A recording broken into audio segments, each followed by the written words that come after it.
Well, a very good evening to you all. This is Ask Your Herb Doctor on KMUD Garberville 91.1 FM. From 7:30 till the end of the show at 8 o'clock, callers, as usual, are invited to call in with any questions. I would like to try and iterate that. I would really appreciate those people that are listening this evening to the show that have questions around the subject of the show. I'd really appreciate that. Just to keep Dr. Peat's attention focused firmly on the subject and to keep the listeners informed as much as possible about this month's subject, which is going to be about breast cancer. In the last couple of months, I've been approached by quite a few people, actually a startling number of people that have either known someone who's going through breast cancer treatment.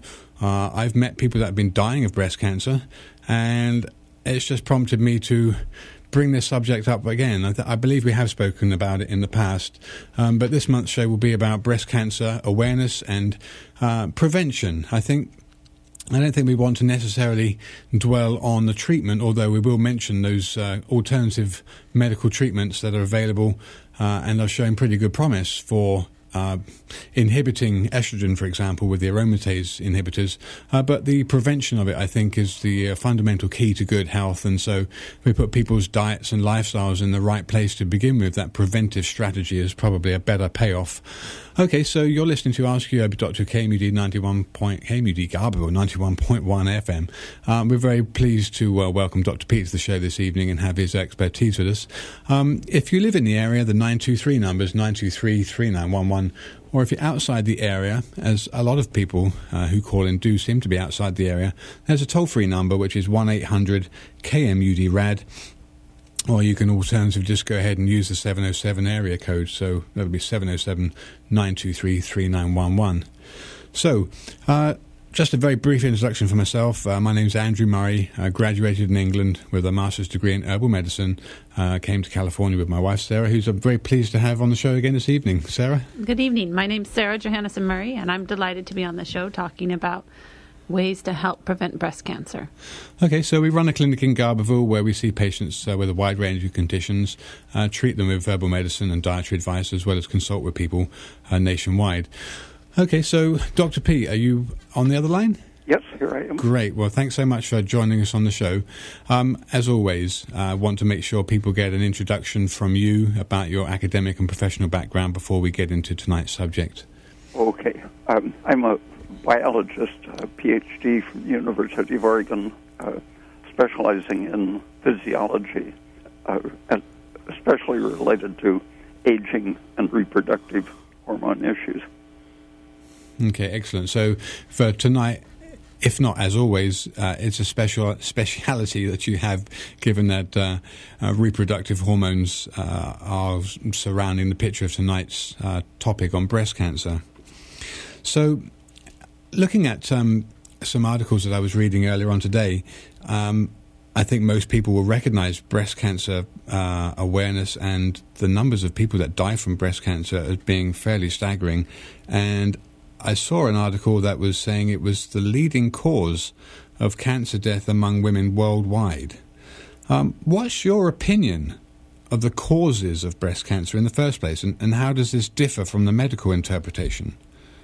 The animal studies have been pretty clear for almost 100 years that it is a matter of an estrogen-like irritation, if not exactly estrogen in the narrowest sense, but the main carcinogenic substances, such as in smoke and tar, are estrogen-like in their structure and effect.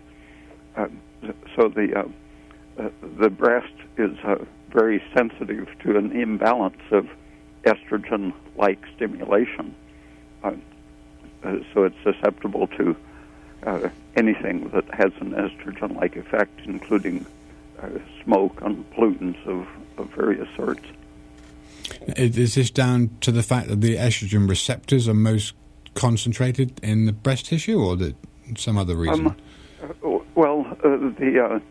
Every cell has estrogen receptors, but the way they interact with other functions I think, is more important than the number of receptors, because once you're exposed to estrogen, a cell will produce more and more receptors, and progesterone has a very central function of destroying estrogen receptors. So a breast that's well balanced and exposed to enough progesterone won't have very many estrogen receptors during the progesterone dominance. Interesting. So you said that the actual exposure to estrogen will cause an upregulation in the expression of estrogen receptors? Yeah, pretty much in any cell. And irritation in general will do that.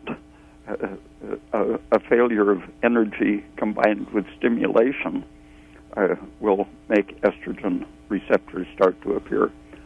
So that old people, as the energy production decreases, any irritation tends to induce estrogen production as well as sensitivity by the receptors.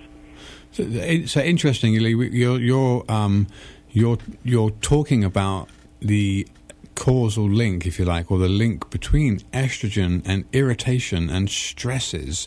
And I think later on, I just want to bring out some more questions surrounding HRT and that kind of thing, and estrogen replacement therapy. And I know when we've talked about many different subjects, you do bring up estrogen as being a causative factor in a lot of inflammation and irritation, and saying at this point in time that estrogen can be directly responsible for cancers. Yeah, the animal studies in the 30s and 40s were very clear that it isn't just the normally responsive tissues like the uterus and the breast that will cancerize under the influence of estrogen and similar things, but those are just the most sensitive, and with increased uninterrupted exposure to estrogen, the sequence tends to go first cancer of the uterus, then cancer of the breast, then of the lungs, kidneys, intestine and liver, and brain. Are you talking about primaries now or metastases? No, primary right. cancer. Okay. Any tissue that is de-energized and irritated will develop not only the ability to respond to estrogen, but actual ability to make estrogen. So your fat or your skin or your liver can become a source of estrogen in proportion to how much stress you're under, even if you don't have ovaries. Go on. I was going to cover the subject. I'll try and remember the subject. If I want to ask a question about fat and conversion to estrogen, go ahead. So it's not just our monthly cycling that's exposing women to estrogen. Estrogen is so prominent in foods and in our environment, increasingly so with our degradation of the environment. Yeah, the irritation, the fat is particularly sensitive to it. It isn't very well supplied with defensive and energetic systems, and so it seems to be our major age-related source of estrogen, especially if you're overweight. Interesting. Okay, so I think that's a subject that should be brought out a little more. So fats in their own right, and at this point in time, are we talking polyunsaturated fats or fats in general? That was just your normal, ordinary fat cells, but since the polyunsaturated fats increase the deposition and storage of fat, and since they break down to form the inflammation-promoting prostaglandins, they make the fat cells more likely to produce excess estrogen. Do you think there's any strategy to be benefited by because I know you mentioned too about increasing the dominance in the body of saturated to unsaturated fat by avoiding the polyunsaturates, and ultimately over 3 or 4 years, you say that essentially the body fat composition could be turned back to a more saturated type fat if you avoid the polys and there's a thing called the saturation index, which is just the ratio between a saturated fat like stearic acid and a polyunsaturated such as linoleic acid. And people with cancer have a higher polyunsaturation, lower saturation index. But you're saying a saturated fat cell is still capable of producing estrogen? The cell which is more saturated is stabler and less likely to produce estrogen. But the more highly polyunsaturated fats are very closely connected with estrogen, so that the amount in the tissue and in circulation of say a 5 or 6 unsaturated fats, such as you find in fish oil and you produce with aging, these are closely associated with the level of estrogen stimulation. So eating nuts and seeds that are high in those polyunsaturated fats and fried foods that are fried in those corn and canola oil is going to be more promoting an estrogenic fat. And for 80 or 90 years, about every 10 or 15 years, someone has done a study showing that the more polyunsaturated fat in the diet, the higher the cancer incidence, all the way down to extremely rare cancer incidence when there's no polyunsaturated fat in the diet. Well, good. I was really just hoping that this show would just highlight again the importance of what you've been mentioning for many years now about improving your saturated fat intake and being very aware of the sources of polyunsaturates, both in pre-made foods as well as foods that you may choose to be cooking with, and that the ramifications have a pretty wide cause and effect associated with them, and cancer obviously is one of those effects of decreasing energy to promote suitable responses, and that because of its thyroid suppressing effects, that is a direct relationship between low energy and the ability for systems to lose their correct structure and organization in terms of doing the right thing. One of the diet factors that shows up repeatedly in association with a low rate of cancer is a high fruit intake, and fruit eaters getting the carbohydrate and the sugar produce saturated fats of their own, so they keep a relatively high saturation index in their tissues. Excellent. Okay, good. Well, you're listening to Ask Your Herb Doctor, KMUD Garberville 91.1 FM. This evening's topic is breast cancer. And if we do get any callers here between 7:30 and 8, it would be good if we can try and stay on the topic that we're discussing. Dr. Peat, HRT, it's always mystified me how HRT's carried on for such a long time. I know they're just talking about it recently, that it's maybe not the best thing for women. Now they're finally saying that, like they are admitting that saturated fats are actually better for you than our polys. But HRT as a concept, how do you think it came to a position where estrogen was such a promoted, supposedly beneficial for your bones, to help with things like age-related dementia, memory loss, and it's actually the opposite. You have plenty of evidence to show that it's completely opposite to that. It's actually not good for your bones, and it's actually increases the chances of dementia. So there is a very good essay on the internet. I think it's still available, a Harvard Law School paper by Carla Rothenberg on the history of hormone replacement therapy. Carla Rothenberg? Rothen, R-O-T-H-E-N-B-E-R-G.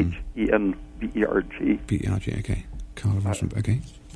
and it gives the political, economic history of how the 12 big estrogen companies in 1942 got together to basically take over the FDA, medical journals, and universities to indoctrinate the idea that estrogen was the female hormone that would promote fertility and all the good female virtues, even though it went absolutely against the research of the 1930s, which showed that progesterone was the essential female hormone that promoted fertility and good pregnancy success.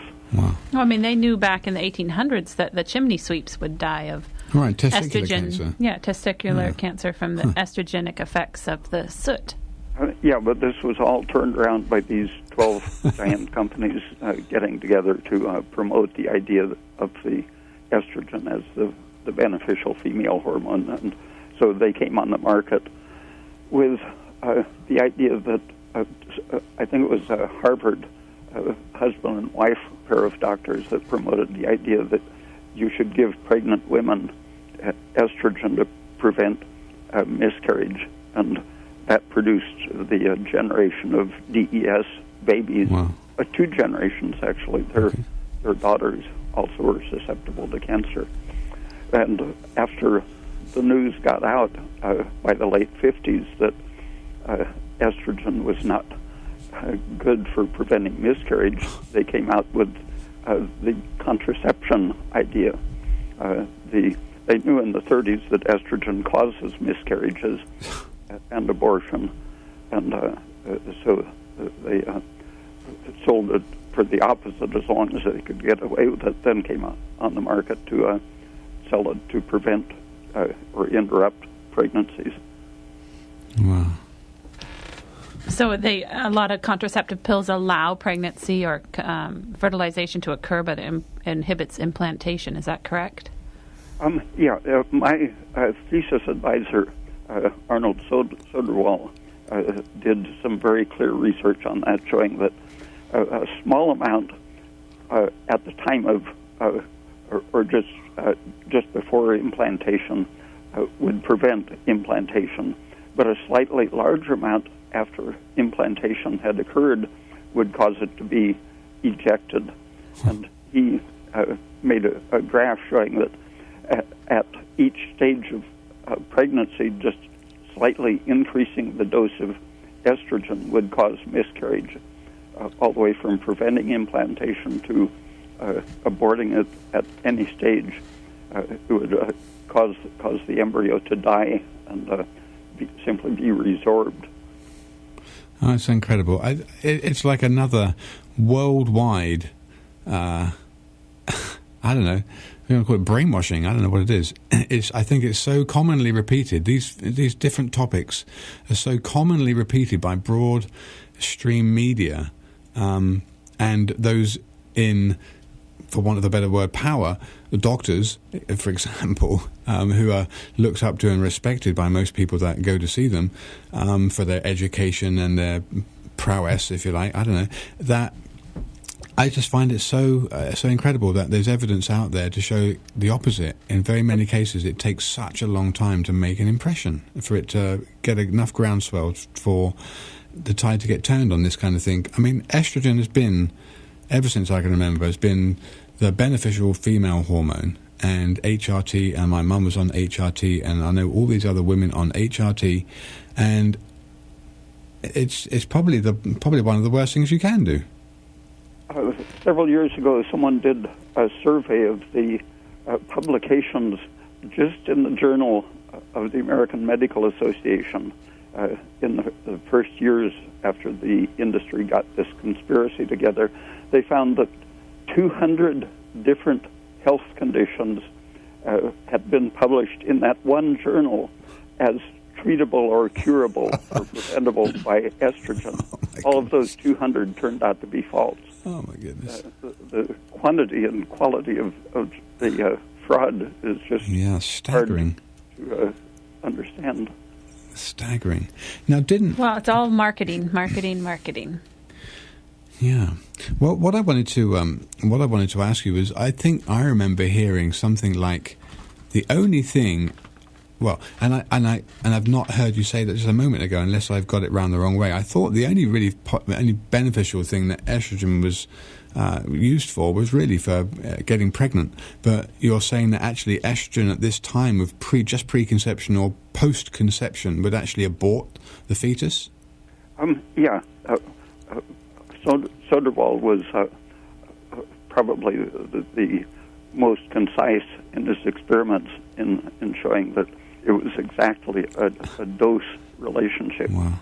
And you could shift to that dose relationship by increasing either the amount of progesterone or vitamin E as antagonists to that. And my dissertation showed that that interaction worked through the availability largely of oxygen.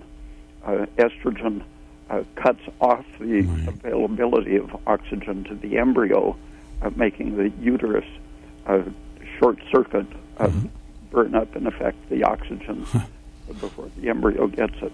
And progesterone and vitamin E both improve the delivery or preservation of oxygen for the... Could you just repeat the name of the author again? I wouldn't mind taking a look at if I can find out this information myself. What was the name of the author of that? Arnold Soderwall. Soderwald. How do you... S-O-D-E-R? S-O-D-E-R-W-A-L-L. And didn't you say A-L-L? Okay, Wall. Got it. All right. Didn't you say, Dr. Peat, that they didn't promote progesterone for all these 200 different diseases because it's so expensive to manufacture and estrogen is so cheap to manufacture, and they wanted to make more money off the estrogen? More than that, it was that they knew in the 30s someone simply put a glass plate in the smoke of a candle and then extracted the soot and found that they had a whole variety of chemical substances, soot essences, which were estrogenic as well as carcinogenic. And so they understood that there was an infinite opportunity for having a patentable specific estrogen that you could market as your own product. But anytime you change the molecule of progesterone, you decrease or destroy its effect. Right. Huh. And so all those synthetic progestins actually have an estrogenic effect. Yeah, because progesterone, part of its effect is what it turns into, and the additives attached to the progesterone molecule specifically block its conversion into that natural range of other steroids. And since the brain is a major source and user of progesterone, probably the worst effect of the synthetic progestins is that they interfere with brain function. Oh my gosh! So here's a hormone that helps breast cancer patients, helps pregnancies, just has all these pro-life wonderful effects. Anti-inflammatory. And they can't patent it because it's a natural hormone. So it's not promoted and it's not sold readily available. Marion Diamond, a professor at University of California, did studies on animals showing that estrogen in pregnancy stops the growth of the brain, especially the cortex, makes it thinner and smaller. Progesterone increases the growth, especially of the cortex of the brain, making it bigger, more intelligent, and less psychopathic. And Katharina Dalton, working in England with her human patients, found accidentally the same thing turning out, that the women who were having pregnancy difficulties before treatment, their older kids averaged below 100 IQ. Once she treated them and prevented their toxemia of pregnancy, the kids averaged over 130 IQ. Wow. And isn't it quite expensive for companies to manufacture pure bioidentical progesterone? Well, not compared to what drugs generally cost. But, well, I mean, the raw material, if you compared raw material for estrogen, if it's just soot. Yeah, you can get 1,000 doses of estrogen for $1 and only a few doses of progesterone for $1. So that it just all comes down to the dollar. Yeah. The money. I wanted to very quickly bring... I think we have a caller on the line, but we'll take that in a moment here. I just wanted to bring out this thing before we would move on to strategies to help women especially, because men do get breast cancer, but the numbers are fairly low, but women especially, to improve their odds of not getting cancer by avoiding all those things, Dr. P, that you're going to bring out from stress and its related effects with estrogen and everything else. That tamoxifen was a drug that was used to treat breast cancer, actually promoted endometrial cancer and thromboembolic events in so many people that it was given to. And liver tumors and eye damage. Okay. And you mentioned that it's actually an estrogenic drug itself, very powerful estrogenic drug. Just talk about that a little. It's less powerful than estradiol, and so it can protect against the overproduction of estradiol, but in itself it's estrogenic. Yeah. Incredible. Okay, well, let's take this caller and see where we're going with this. Hello, caller, you're on the air, and where are you from? Hi, from Kansas City. Hey, you're on the air.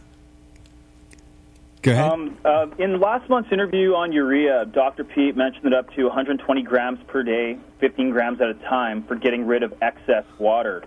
When you said excess water, what were you referring to exactly? That's interesting in relation to estrogen because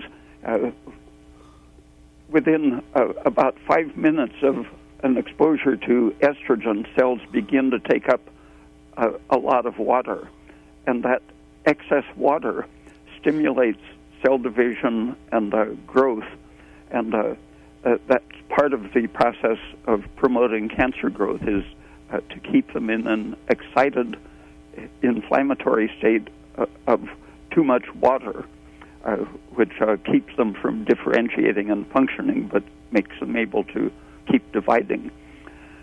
And so the one of the principles of cancer treatment should be looking at the body's water economy. One other question on that was, so how long or how often for the 120 grams of urea per day to actually have that benefit? A Greek doctor, Danopoulos, was using urea in various forms, injecting it right into tumors, for example, also giving it intravenously. And it can be applied in crystal or solid form to an open superficial tumor. It's a very strange material because it doesn't destroy tissue when even in a pure crystalline concentrated form.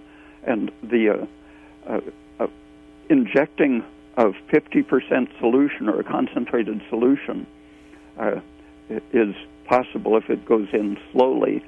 But people are used to thinking of an osmotic effect from a concentrated crystalline material, but urea isn't an osmolyte. It has a very strange interaction with water. It can go into cells freely, just like the water. So what it's doing to remove excess water from cells isn't osmotically drawing out the water. It's doing something, adjusting the structure of the cell so that it doesn't have that excited need to retain water. And the typical intravenous dose would use a 30% solution, giving maybe 20 grams at a time but up to a total of 120 grams per day, which could be either for using it as a diuretic for heart failure or for inflammation of the brain when the brain is holding too much water because of a disturbance of the antidiuretic hormone or vasopressin, or in treating cancer. So 20 or 30 grams at a time can also be given orally and is well absorbed and circulates systemically, so it doesn't have to be intravenous.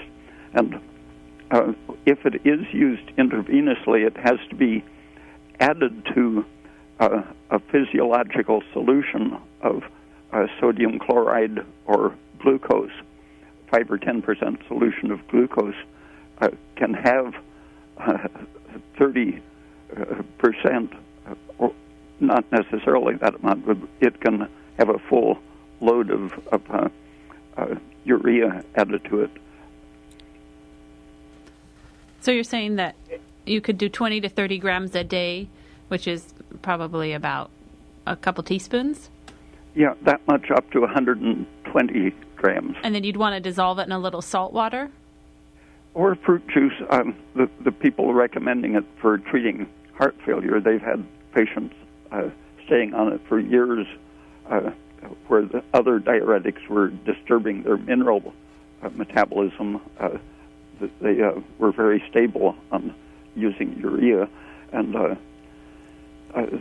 they recommended using about 20 grams at a time in a glass of fruit juice, and doing that several times a day. So that's probably like 2/3 of an ounce. And urea is a commonly available compound. Very cheap. Very inexpensive. And there's been lots of studies showing its benefit. Okay, well, thanks for your call, caller. Dr. Peat, what I wanted to, if I could just briefly ask your opinion of the cause of breast cancer, then we can look at some of the strategies that people can employ to negate that or prevent it. The standard opinion is that it's a genetic thing, right, either inherited or occurring randomly. And the evidence is just overwhelming against that. The genetic problems almost always develop after the cancer is in progress. The overstimulation and undersupply of energy to the cell keeps the DNA from being repaired. So the stress causes the mutation rather than the mutation causing the cancer. Right. But the inherited genes, such as what's it called, BRCA, right? I think. BRCA1 and 2. Yeah, that is simply an indication that the person is more sensitive to stress and to estrogen toxic effects. So the anti-estrogen programs are more important, more effective for protecting them. Okay. All right. Well, you're listening to Ask Your Herb Doctor, KMUD, Garberville, 91.1 FM. From now until the end of the show, 8 o'clock, we're inviting callers to ask questions or contribute with whatever they are experiencing with, if they have questions for Dr. Peat around tonight's subject of breast cancer. Numbers 923-3911 if you're in the area, or there's an 800 number, which is 1-800-KMUD-RAD. It's 1-800-568-3723. So, Dr. Peat, let's quickly look at a strategy, a lifelong strategy, if you like. It's never too late to change. Some people leave it to the last minute. Some people get on board fairly quickly. But in terms of the strategy to prevent that likelihood of occurring, given that you're saying it's very much stress-related and the effects of stress, probably bringing in things like nitric oxide and estrogen directly increased in stress. How would you look at best avoiding that? When you look at stress, the falling blood sugar and rising lactic acid are universal features of stress. And it happens that lactic acid is the main signal for producing the endorphins, the endogenous opiates. And if you look at the effects of stress, they're very closely all down the line associated with an excess and prolonged production of the endogenous opiates. And everything that is uncomfortable will increase your tendency to overproduce lactic acid. Hyperventilating, for example, from anxiety. When your carbon dioxide goes down, your lactic acid goes up. And strangely, the endorphins didn't get any of the bad connotations of morphine. Well, I know. I mean, you hear the word endorphin and you think, gosh, it's good. Yeah. A study at the University of California in San Diego, in the, I think it was dermatology department, they were experimentally giving people massages and measuring their various stress hormones. They saw that massaging lowered the beta endorphin. And everything, pain or overexertion, anything that interferes with the energy supply will increase the opiates or endorphins. So you would think that having a massage would increase your endorphins when It's the opposite. in reality, of course, it's the opposite of what you're told. Because the endorphins are not good. Okay. All right. Can I move on to the aromatase inhibitors that are, I think, have become... Well, I think what Dr. Peat was trying to Sorry. get to there is that the low-dose naltrexone is being used therapeutically by a lot of doctors, and it's very useful because it lowers those endorphins that are so harmful. All those endogenous opiates your body produces naturally that can be harmful in times of stress. Yeah, and everything you do that's good, pleasure such as the massage, will have that same effect of protecting you against the endorphins and nitric oxide. So the naloxone or naltrexone low-dose treatment has a wide range of anti-stress effects, including protection against promotion of cancer. Now, And the happy factor, too, right? Well, serotonin and endorphins are often called the happy hormones, but actually they are the most important mediators of stress. And downstream, even though estrogen turns on lactic acid and endorphins and nitric oxide, the endorphins in turn activate estrogen receptors, aromatase, prolactin, which acts as an amplifier of estrogen's effect. You get this back and forth action, increasing inflammation, estrogenicity, and lowering energy production. Wow, so what can we do, Dr. Peat, to lower this estrogen with our diet? The foods that naturally contain anti-aromatases, I think, are very important. I always mention orange juice and guavas, but there are lots of fruits and vegetables that contain similar chemicals. So the naringenin is found in orange juice, but also in higher levels in the skins. Is that what you were saying, Dr. Peat? Oh, yeah. Of the oranges, orange skin. Both the juice and the peeling contain the protective things. So marmalade is another source of the protective substances. Anti-estrogen, breast cancer preventative compound. Mm-hmm. And then what about apigenin? That's another aromatase inhibitor that you were mentioning. I think guavas and celery and parsley are highest sources of that. Okay, and then COX-2 inhibitors were another rationale for blocking aromatase. Aspirin, Right. For about 20 years, I've been mentioning aspirin as probably the safest first thing that anyone who worries about breast cancer should start.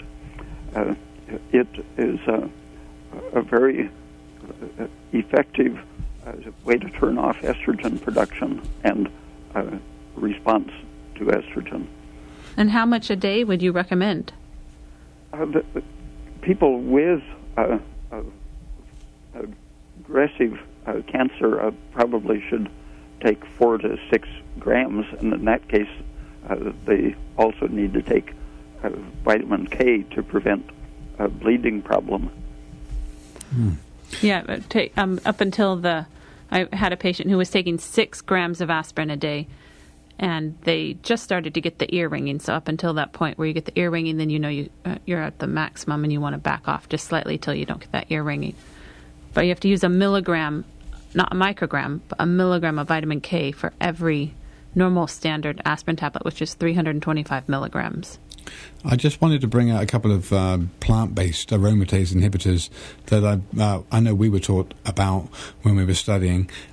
Mistletoe. Mistletoe has been shown to be a aromatase inhibitor, and I know work was done with cancer, probably for that same reason, or maybe inadvertently they figured that it was helpful, probably through a estrogen blocking activity. Well, do you know much about mistletoe and its how it would physiologically you would rationalize it? About 50 years ago, I ran into some anthroposophy people who got me interested in it, and so I've followed the research on it, but I don't think anything very, very new has turned up. Okay. Because the other things they mentioned were, and you did mention this last month, white button mushrooms. I think the brown button mushrooms are just the same kind of compounds, but there are aromatase inhibitors in white button mushrooms, and I know you mentioned a dose last month that would be a realistic dose as an aromatase inhibitor. The Chinese study found that the women who had at least 10 grams a day on average had extremely low cancer mortality, and especially if they had green tea too. Right. It was like 88% lower. Okay, and then I think the last two things were coffee and green and tea. Coffee and green tea, yeah. We and mentioned normal black tea too. I mean, they would all have the same compound. Okay. And there was a caller who called in about black cohosh, and that is an estrogenic herb, and I would not recommend that for treatment or use with patients with breast cancer. Or I would not recommend it to prevent breast cancer. Okay, so people that are going through breast cancer treatment, and I don't mean to ask you about this because I know you're definitely not in favor of it, but the chemotherapy, radiotherapy approach to cancer, it's just not doing it, is it? There's a website that I'm not sure what is available on it, but he has written some very good articles on the issue of when and whether to treat certain types of cancer. His name is Gershom Zayacek. Oh, right, okay. Zajicek. And his accent, now that he has YouTube videos, it's hard to understand, so if you can find his written articles, they're quicker to get through. But from the time of Hippocrates, I think Hippocrates said that for internal cancer, patients who are not treated will last a long time, but those who are treated die quickly. And Gershom Zayacek makes a similar point. And 50 years ago, a Berkeley professor, Hardin Jones, did a study and clearly showed that the longer a person waits before treating a cancer, the longer they live. Well, and also there was a study that showed 95% of people over the age of 50 had some form of abdominal cancer. Yeah, at autopsy if they died before. Yeah, if they died like in a car crash or for some other unrelated to cancer reason. And 95% of people do not die of cancer, so... Another person said that looking at all of the organs, 100% of people by the age of 50 have diagnosable cancer somewhere. Yeah. We do have a caller on the air, so let's take this next caller. Caller, you're on the air, and where are you from? Garberville here, downtown Garberville. Oh, okay, go ahead. Thank you, gentlemen and lady, for your wisdom and your knowledge. I have a question about, a while back, I thought I understood that in all the skunky vegetables, cabbage, Brussels sprouts, that kind of stuff, that there's a lot of estrogen in those vegetables naturally. Is that true? They certainly contain lots of sulfur compounds. Dr. Peat, I think there is a they're so thyroid suppressive that they allow estrogen to build up naturally in men and women, because men actually usually have a lot higher levels of estrogen than women. But are they directly estrogenic, Dr. Peat? There are some studies in animals showing a direct estrogenic effect of DIM and its metabolite. IP3. Yeah. Those are commonly touted as breast cancer preventative, endometrial cancer preventative compounds, and Dr. Peat just said that there's lots of studies showing that they can have estrogenic effects in and of themselves. So I would say that sometimes they probably do have good effects, but I would wait for more research on them. Okay, well, I'm not going to worry about how many Brussels sprouts or cabbage I eat. And I want to thank you kindly for your wealth of information, Dr. Peat, over the years here. Thank you. Good night. Well, if you're still listening, caller, you can cook your kale, which is the most nutritious out of all of them, very, very well, and cook it with lots of coconut oil, and you will reduce some of the thyroid suppressive effects. Excellent. Thank you. Okay. All right. So were you going to say anything, Dr. Peat? Yeah, on the topic of stress and cancer, about 15 or 20 years ago, Carl Simonton was in the news recommending emotional therapy or changing your attitude, visualizing, trying to have anything to reduce stress as a way to improve survival. He noticed that he was a radiation treater of cancer, and he noticed that with the same treatment, his patients who were cheerier lived longer. And later, a group at Stanford and UC Berkeley did a study in which one group of women with advanced breast cancer were given some kind of emotional counseling, and a similar number was just treated in a standard way. Okay. The ones with the counseling lived twice as long. Yeah, the mind-body connection is underestimated. So it shows the mind controls all. We do have another caller on the air, so let's take this call up. Caller, you're on the air, and where are you from? Hello, caller, you're on the air, where are you from? Yes, hello? Hi. I'm from Garberville. I'd like to, you mentioned the cabbage and the...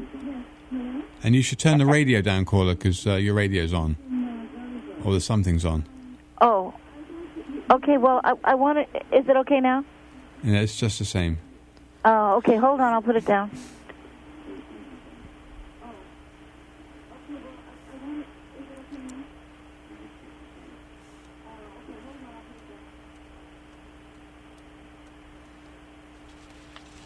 Well, while we're waiting for... Hello, is that better? Yeah, that's better, thank you. Okay, I always heard that, I think they call them cruciferous vegetables, Right. like Yeah, that's the brassicas. And broccoli the same thing as the and brassicas. cauliflower and cabbage were very anti-cancer and were good for you, and especially the colon. Now, I tend to like to eat a lot of raw cabbage in salad. Is that is it any better if you don't cook it or you do cook it? You say that it suppresses thyroid? Yeah, it suppresses your basic energy currency of your body's ability to use oxygen. And if it's raw, it's very, very potent. Actual thyroid drugs used to treat hyperactive thyroid have the same exact compound that's in cabbage juice. So raw cabbage is particularly harmful to your energy metabolism of your body.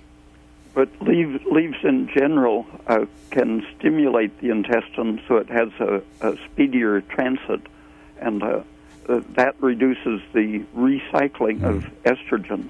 The liver excretes estrogen in the bile, and if you have slow transit, tend to be constipated, then much of that estrogen is reabsorbed and circulates again in the body. So in other words, if you do eat like something like cabbage, it can make everything move through your intestines more quickly. Right, but there's safer things you can eat to get your intestines moving, like raw grated carrot, and you could eat spinach or chard that you cook with a little bit of baking soda, and that will get your intestines moving. What about raw foods? What about I heard that that they have good enzymes in them. They help digest the cooked food. Like if you have salad with raw carrots and cabbage and lettuce and that sort of thing, that's good for you. Dr. Peat?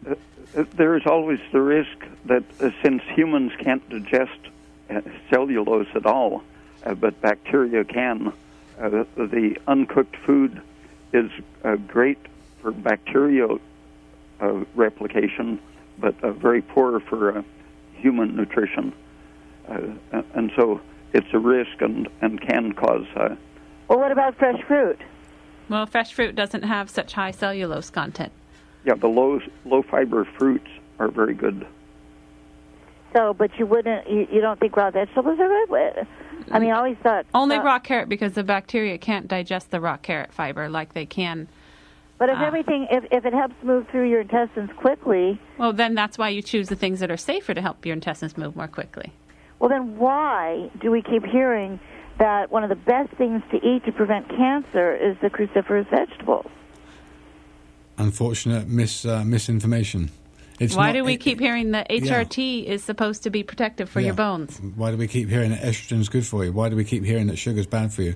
It's unfortunate. I think we have to call that the evening, but thank you so much for callers who called in, and thank you, Dr. Peat, for your time. I'll just let people know how to get hold of you.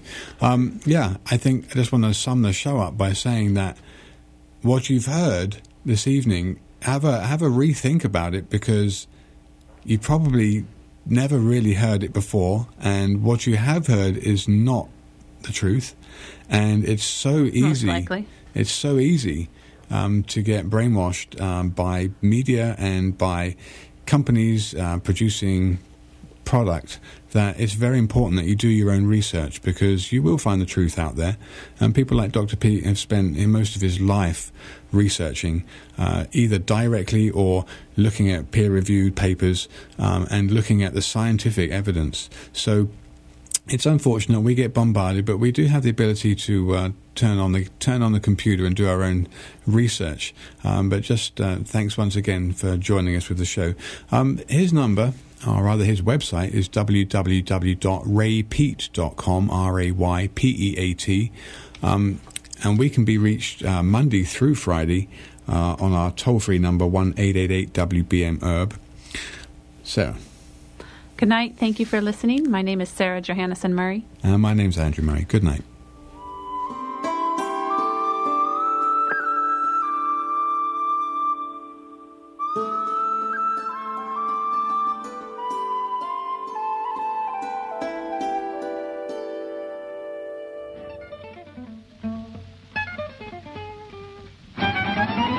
Say you do, and then you don't, and then you say you will, and then you won't.